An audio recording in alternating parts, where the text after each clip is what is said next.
As-tu déjà eu l'impression que, quoi que tu fasses, certains aspects de ta vie restent bloqués? Tu investis, tu appliques tous les conseils, tu fais tout comme il faut, et pourtant, c'est comme si quelque chose d'invisible te retenait. C'est frustrant, je sais, mais il y a une vérité essentielle que ceux qui attirent consciemment la réalité qu'ils désirent ont comprise. Les plus grandes transformations se font en silence, loin des regards extérieurs. Et ce travail intérieur, personne ne le valide, personne ne l'applaudit. Et pourtant, il est plus puissant que n'importe quelle action visible. Ton monde extérieur est le reflet de ton monde intérieur. Aujourd'hui, on va parler de ça. Je vais te partager des pratiques aussi simples que puissantes. Elles ne sont pas là pour impressionner ni pour prouver quoi que ce soit. Leur but, c'est de transformer ton énergie de l'intérieur. Et quand ton énergie change, le monde commence à réagir différemment à toi. Ce qui te bloque ne vient pas de l'extérieur. Ton esprit est un aimant. Il attire des situations qui correspondent à ses croyances les plus profondes.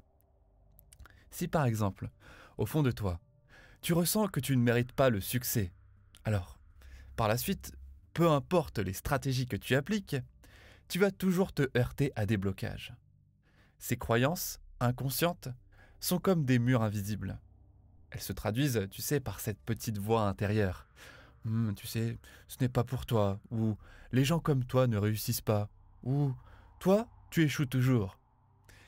Elles ne sont pas apparues par hasard dans ton esprit. Elles viennent de ton passé, de ce qu'on t'a inculqué, de ce que tu as observé autour de toi. Mais elles ne sont pas la vérité. Le premier pas vers le changement, c'est de les reconnaître. Pour les reconnaître, pose-toi ces questions. Quelle pensée me freine en ce moment? Quelle histoire est-ce que je me raconte sur mes limites? Et l'idée n'est pas de se juger, mais d'observer avec curiosité. Parce que plus tu prends conscience de ces pensées, plus elles perdent de leur emprise sur toi. Et c'est ça l'art de l'observation. Changer ses croyances ne signifie pas se répéter des affirmations positives mécaniquement. C'est apprendre à les observer sans s'y accrocher. Imagine-toi peut-être assis au bord d'une rivière. L'eau s'écoule, parfois c'est calme, parfois c'est agité, parfois c'est limpide, parfois c'est trouble. Et tes pensées sont comme cette eau. Mais la clé, c'est de rester sur la rive et d'observer, sans sauter dedans. Quand une pensée négative surgit, tu n'as pas besoin de la combattre ni de la retenir. Tu la laisses simplement passer. Et la meilleure façon, la meilleure technique de pratiquer ça, c'est la méditation. Pas besoin de techniques compliquées.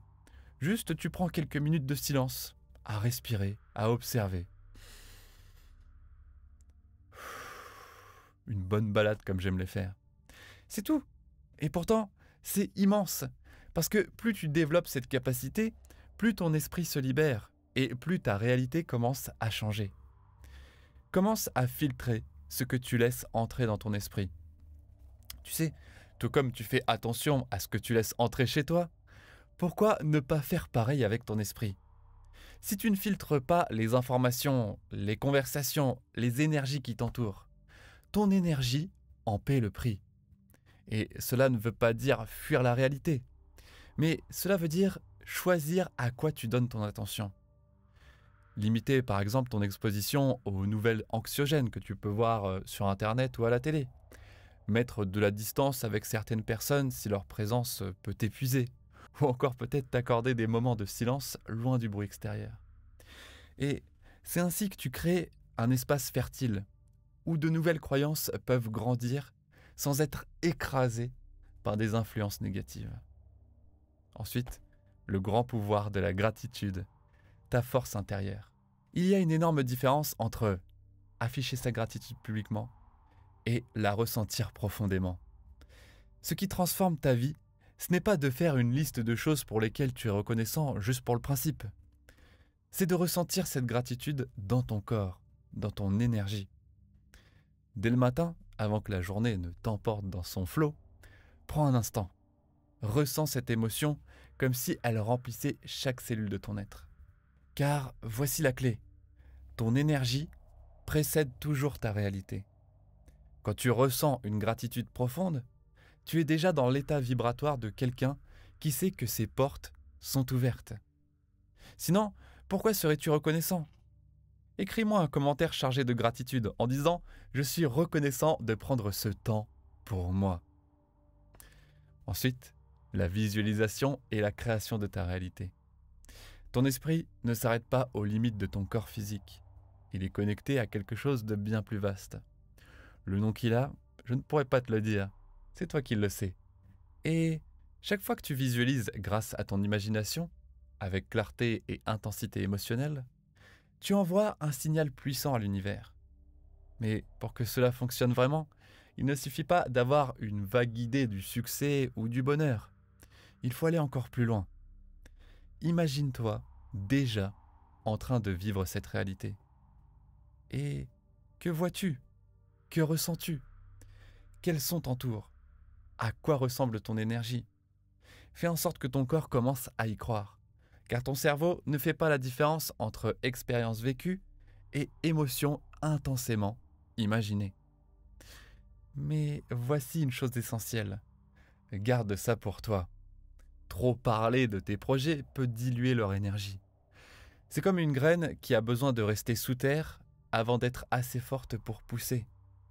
Tu n'as pas besoin de l'approbation des autres, donc protège ta vision. Concentre-toi sur ton énergie. L'action discrète est la plus puissante. Quand tu fais ce travail intérieur, observer tes pensées, protéger ton espace mental, pratiquer la gratitude et par la suite visualiser avec intensité, tes actions commencent à s'aligner naturellement avec tes désirs. Et là, tu n'agis plus par peur ou pour prouver quelque chose. Tu avances avec une certitude intérieure.